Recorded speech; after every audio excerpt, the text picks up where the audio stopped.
Welcome to This Explainer, where we're diving into one of the absolute most sophisticated digital threat structures ever documented. So have you ever caught yourself wondering why your specific mobile device might get compromised? We normally think of hacks as just these one-off, isolated incidents, right? Like a bad link you accidentally clicked, or maybe a weak password someone guessed. But to actually understand a true state-grade breach, well, we have to look at a much bigger canvas. We have to look at how an entire environment gets targeted all at once. Notice the shapes on your screen.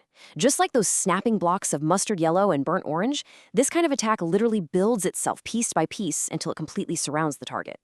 Right, so when we step back from that idea of just a single isolated device hack, we uncover something honestly pretty terrifying. Because when we're talking about advanced persistent threats, or APTs, compromising a single phone isn't the end goal at all. It's really just the entry point. The actual target here is the entire ecosystem. The adversary isn't just looking at you, they're looking at absolutely everyone you trust.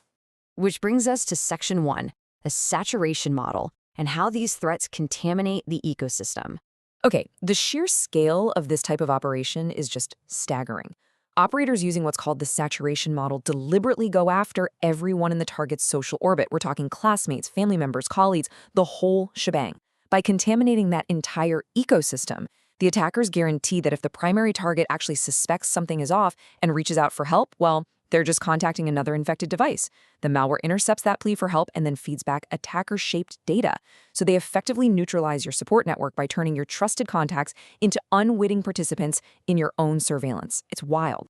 And this mass infection isn't just some random chaotic burst either. It's a highly calculated three-step sequence. Step 1.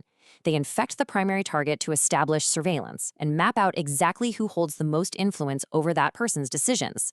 Then, Step 2 is secondary infections. They systematically compromise those trusted contacts, one by one. And finally, Step 3, maintenance. Look, even if a device gets patched, the operators maintain persistent implants so they can continuously monitor and reinfect. That guarantees their operational continuity for months or even years. This really gets to the true horror of the saturation model. To quote the source material directly, the attacker does not merely watch the target's world. The attacker can edit it. Let that sink in. This isn't just passive data collection anymore. It's active reality management. The infrastructure orchestrates reality distortion and gaslighting on a structural level. Think about it. If you tell a friend your phone is acting weird, the attacker can literally intercept that message, delay it, or manipulate it so your friend responds with skepticism. It's designed to make you doubt your own sanity.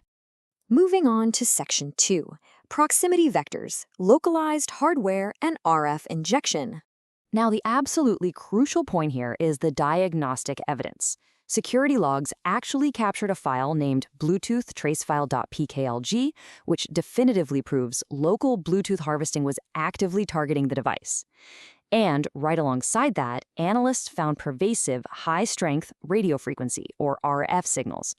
What this means is that tactical hardware, like software-defined radios, was physically placed nearby to execute zero-click network injections. This caused persistent unknown processes to run in the background, along with really weird transient anomalies, like the control center just briefly flashing on the lock screen without the user ever even touching their phone. So you might be thinking, well, I'll just wipe my phone and be safe, right? Take a look at this comparison. A device firmware update, or DFU, is supposed to be the ultimate pristine wipe, pulling totally fresh firmware directly from Apple servers. But the forensic logs reveal what cybersecurity experts call the holy grail of APTs, the persistence paradox. Incredibly, this malware actually survived deep Apple Store-level DFU resets. How is that even possible?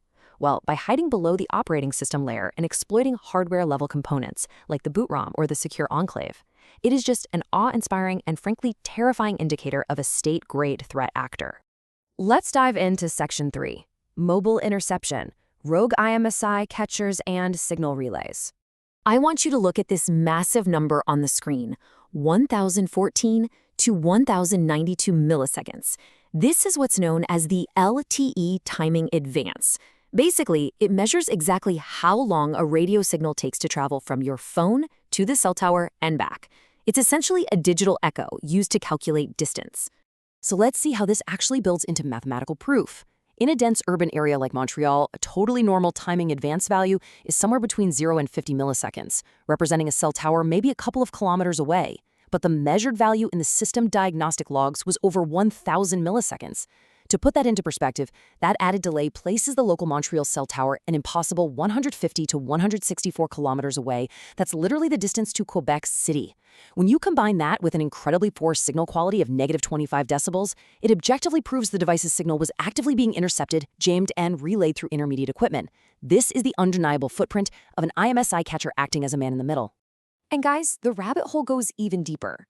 The logs show the device was simultaneously maintaining active connections for two entirely separate SIMs.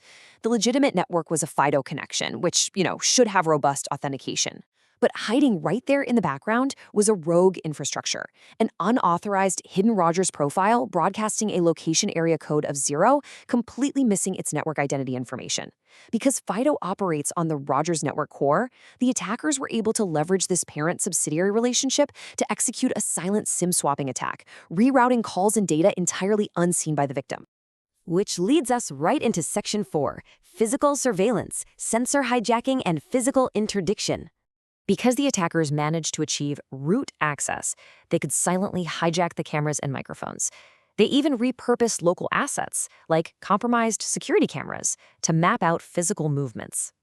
On the digital side, they used precision denial-of-service attacks, but not to crash the whole system, mind you, specifically to block the user's access to security controls and forensic workflows. And it wasn't just digital. This whole operation was paired with the outright physical theft of identity documents, including an Irish passport and ID cards, which obviously facilitates some very high-level impersonation. Okay, let's wrap this up with Section 5, the forensic verdict, the objective evidence. Look at how all these different pieces just lock together into a rigid conclusion. For the RF injection attack, we have post-reset reinfections proving high-strength localized signals. For the network compromise, the rogue base station is proven by that impossible 1,000-plus millisecond timing advance and the LAC0 readings. And for sabotage, the rootkit command and control channel is proven by the insertion of synthetic logs and deleted system traces. When you look at it all together, the objective diagnostic data definitively proves a state-grade APT environmental foreclosure. And this brings us to a really profound realization about why this matters. The overarching strategic goal here wasn't just monitoring the target, it was complete neutralization. As the source text states, the telephone was transformed by this campaign into a precision instrument of sabotage. Think about that. The very public trust we place in cellular communication, our fundamental belief that a text from a family member or a call to a support line is private and authentic, is exactly what makes the saturation model so devastatingly effective. They literally weaponized trust itself. So, if your phone can be forced to lie to you, and absolutely everyone you know can be forced to unknowingly corroborate that lie, it leaves us with one final chilling thought. When your entire ecosystem is compromised, who can you actually trust?